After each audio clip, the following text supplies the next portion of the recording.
आज जो हमारे video lecture BSc part second के अंदर जो फर्स्ट पेपर है मॉर्फोलॉजी एनाटॉमी का, उसका जो वीडियो लेक्चर है वो उसका जो टॉपिक रहेगा वो है dispersal of fruits and seed, यानी फलों एवं बीजों का प्रकीर्णन। पादपों के अंदर जो फल और बीज बनते हैं उनका प्रकीर्णन कैसे होता है, क्या होता है, ये हम इस वीडियो के माध्यम से आपको समझाएंगे। तो सबसे पहले लेते हैं कि पादपों को के फलों और बीजों का जो प्रकीर्णन है वो क्यों आवश्यक है। वो क्यों आवश्यक है, क्यों हो पादपों का? इसका कारण है कि अगर मान लीजिए किसी पौधे या किसी पादप से जो बीज बनेंगे और उस पादप के आसपास ही छिटक कर बिखर जाएंगे तो और सारे जब एक साथ अंकुरित हो जाएंगे तो एक ही स्पीशीज के विभिन्न पादपों के बीच में एक जैसे न्यूट्रिएंट्स की रिक्वायरमेंट होगी। परिणाम क्या होगा? उन न्यूट्रिएंट्स की उस लोकलाइजेशन पर कमी हो जाएगी और पॉपुलेशन की लॉस होगी, यानी पादप की जो स्पीशीज है उसकी जो जनसंख्या है वो कम हो जाएगी, खत्म हो जाएगी या कमजोर हो जाएगी, और जो आर्थिक महत्व का जो प्रोडक्शन है वो कम हो जाएगा। अर्थात ये जरूरी है कि जितने भी बीज बने हैं, फल बने हैं, वो मुख्य पादप से यानी पेरेंट प्लांट से दूर दूर जाएं, नई जगह पर जाएं, ताकि उन पादपों के अंदर या जो नए पादप हैं उनका नए बीजों से जो अंकुरण से जो नए पादप बनेंगे उनका एक दूसरे से और पेरेंट प्लांट से भी कोई कंपटीशन नहीं रहे, ताकि उनको न्यूट्रिएंट्स ज्यादा से ज्यादा मिले और प्रोडक्टिविटी ज्यादा से ज्यादा हो।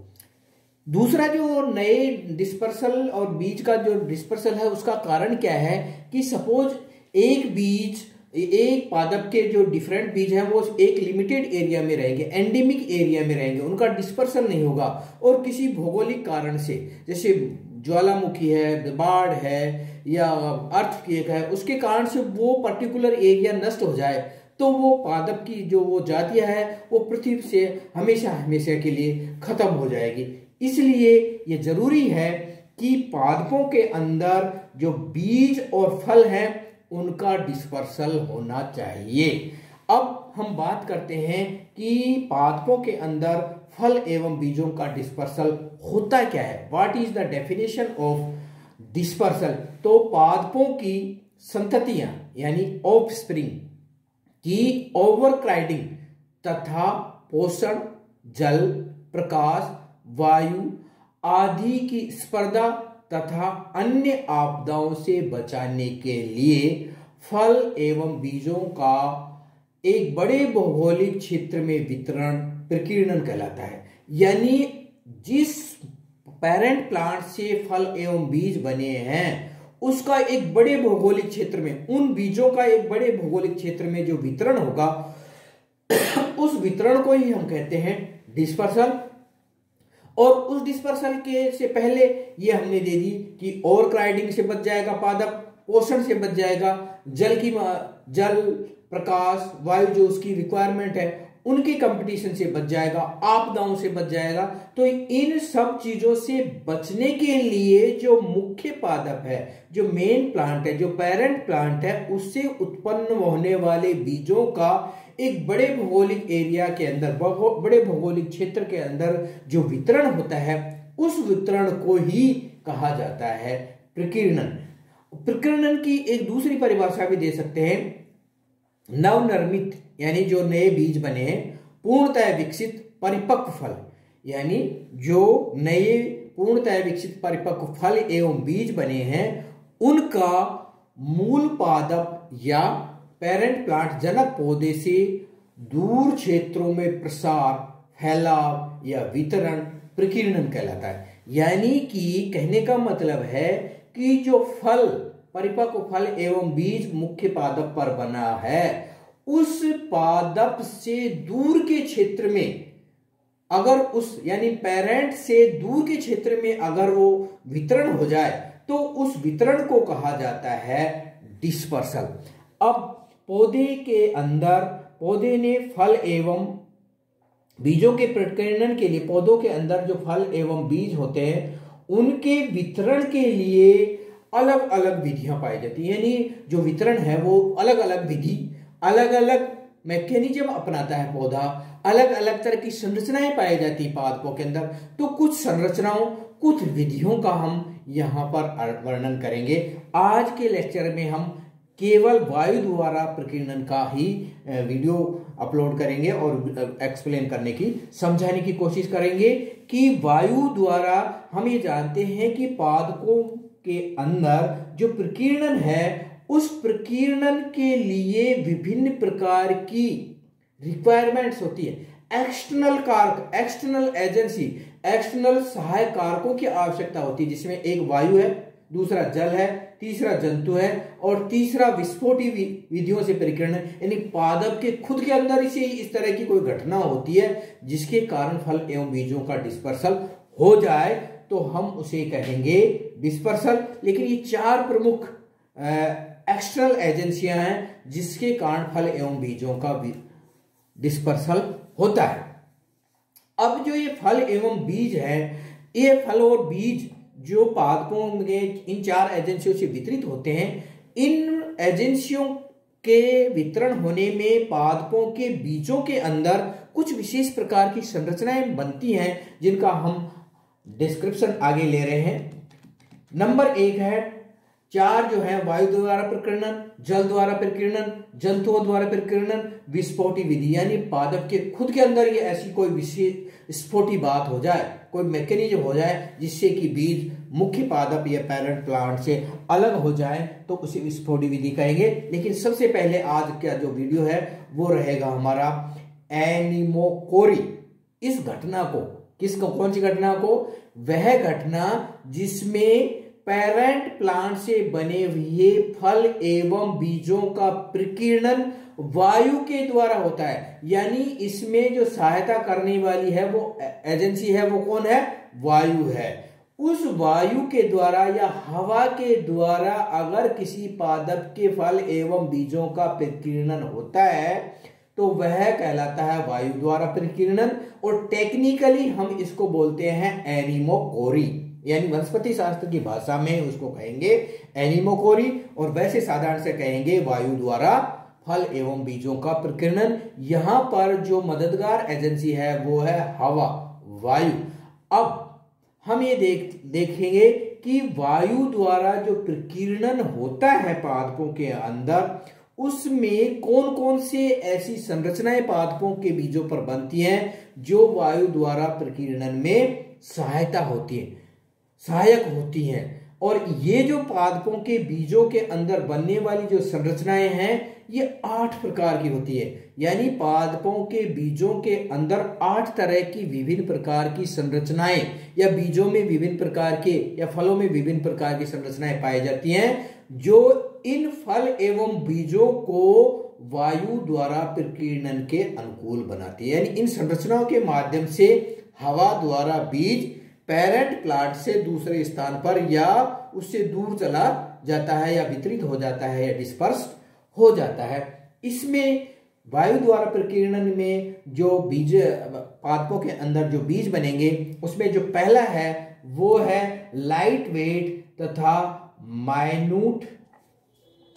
पहला है वो आएगा डिस्पर्सल ऑफ विंड से आएगा, उसमें पहला जो आएगा वो है लाइट वेट तथा माइन्यूट सीड, अर्थात हल्के एवं छोटे आकार के बीजों का निर्माण, हल्के एवं छोटे आकार के बीजों का निर्माण।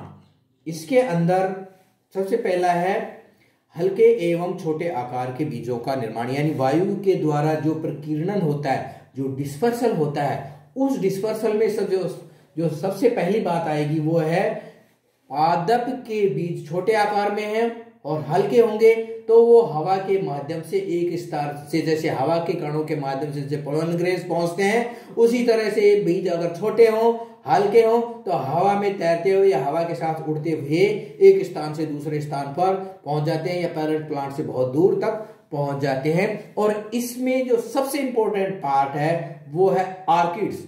आर्किड्स जो अधिपादप होते हैं, अधिपादप जो पादपों का ग्रुप है, इस ग्रुप के जो पादप है, अधिपादप क्या होते हैं? ऐसे पादप जो दूसरे पोषक पादपों के तने एवं शाखाओं पर वृद्धि करते हैं लेकिन उनसे पोषण ग्रहण नहीं करती हैं, केवल आवास ग्रहण करते हैं, उनको कहा जाता है ऑर्किड या हिंदी में बोलते हैं अधिपादप।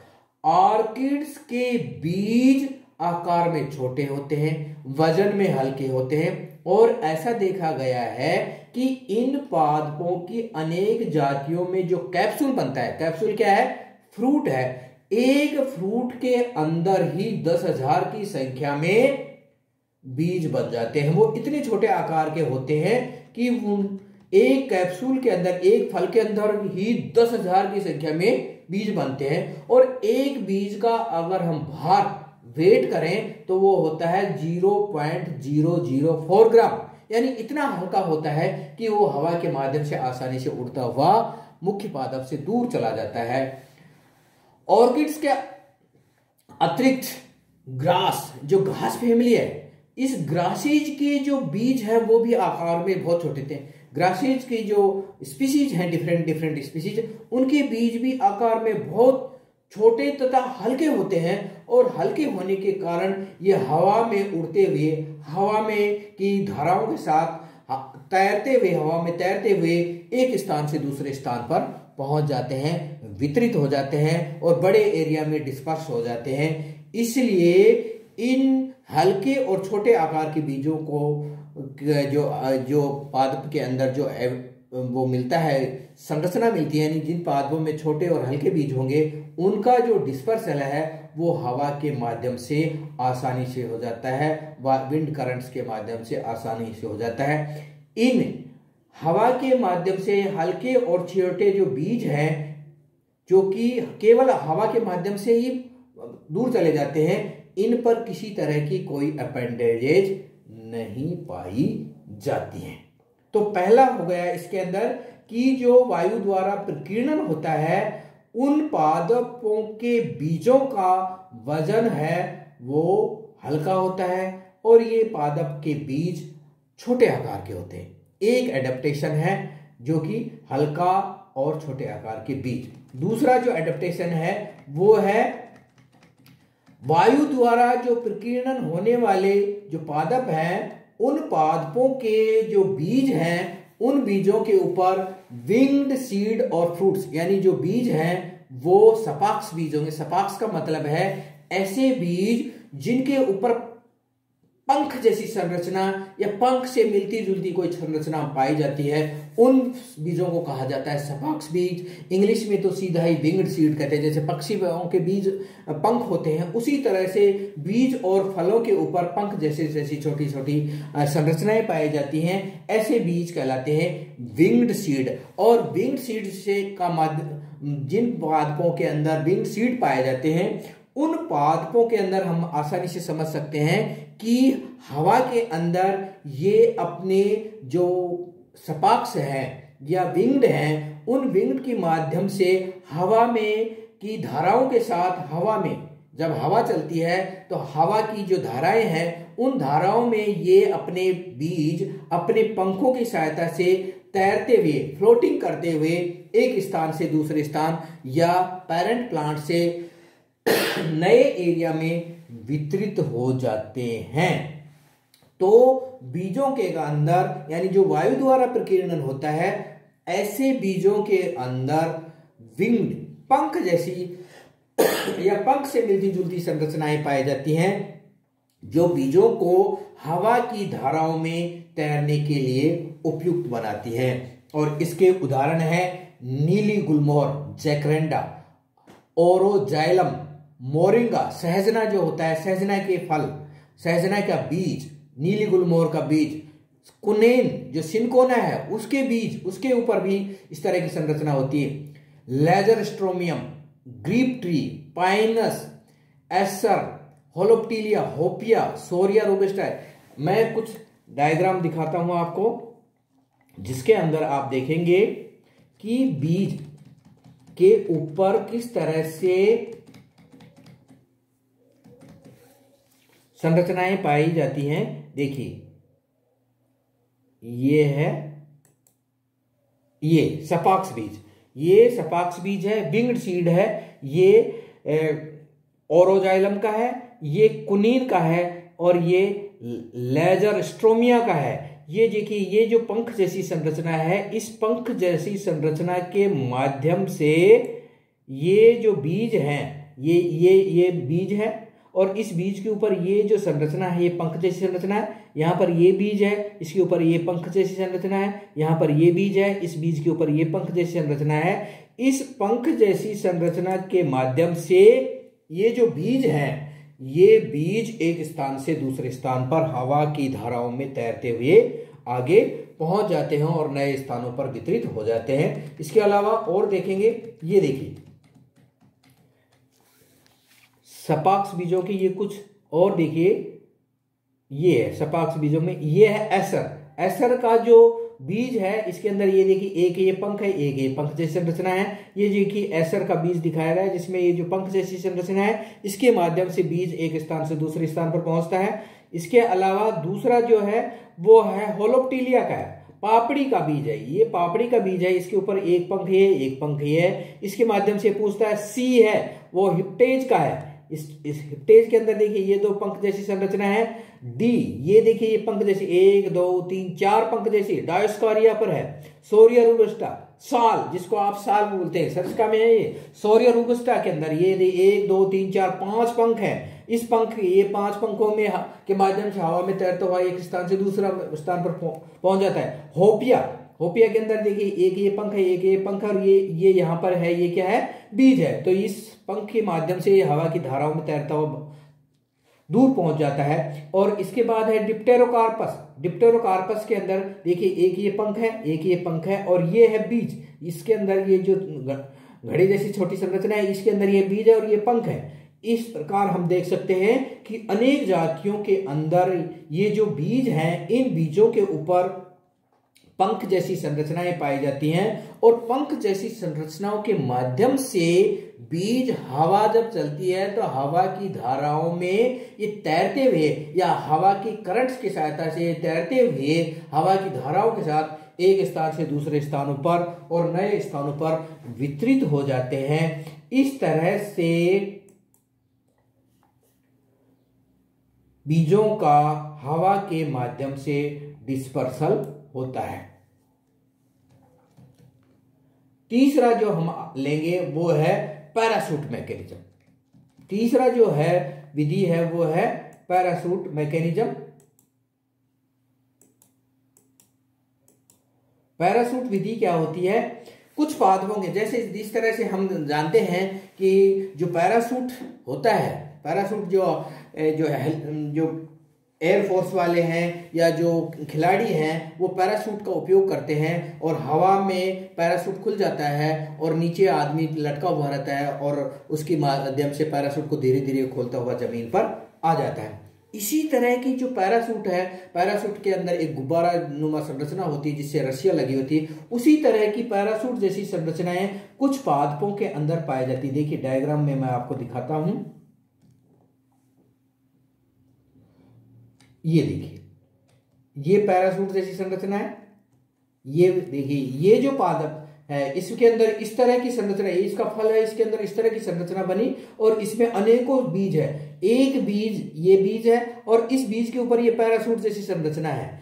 तो जब पादप का फल परिपक्व होता है तो परिपक्व होने के साथ साथ जब उसमें बीज बनते हैं तो बीज से जुड़ी हुई संरचनाएं इस तरह की होती हैं जो एक पैराशूट जैसी लगती है। जैसे जिस तरह से हम एयरफोर्स वाले या जो भी खिलाड़ी हैं वो पैराशूट का यूज करते हैं, तो ऐसे की ऐसे जैसे पैराशूट हो उस तरह से जैसे ही पादप के फल से बीज अलग होता है तो ये पैराशूट की तरह ये पेपस है, ये रोमों का गुच्छा है, ये खुल जाता है और बीज हवा में पैराशूट के माध्यम से तैरता हुआ एक स्थान से दूसरे स्थान पर पहुंच जाता है और कई बार तो बहुत दूर तक पहुंच जाता है। परिणाम क्या होता है कि इससे डिस्पर्सल बहुत अधिक मात्रा में हो जाता है, बहुत अधिक दूरी पर हो जाता है और बीजों के अंदर इस तरह से जो डिस्पर्सल है वो पैराशूट के माध्यम से होता है।